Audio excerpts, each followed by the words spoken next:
প্ৰিয়ংকা গান্ধী অসমলৈ আহক মোৰ আপত্তি নাই, কিন্তু আমাৰ অসমৰ আত্মসহায়ক গোটৰ মহিলাসকল প্ৰিয়ংকা গান্ধীতকৈ 100 গুণে আগবঢ়া।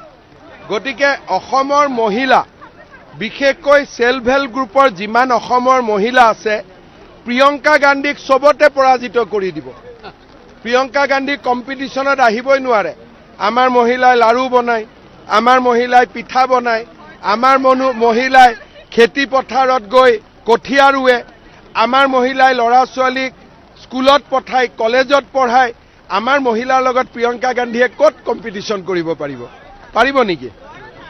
ৰাহুল গান্ধীও বিচাৰিছে এবং তেওঁলোকে বিশেষ সম্প্ৰদায়ৰ ঠাইতো নিৰ্বাচন। চাওক, ৰাহুল গান্ধী ভাৰত বিৰোধী এজন ব্যক্তি।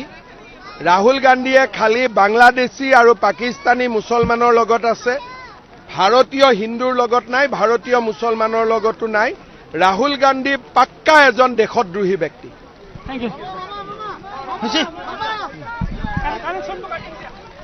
যিকোনো খবৰৰ বাবে যোগাযোগ কৰক 7099017330 লগতে 7099017110 নম্বৰত।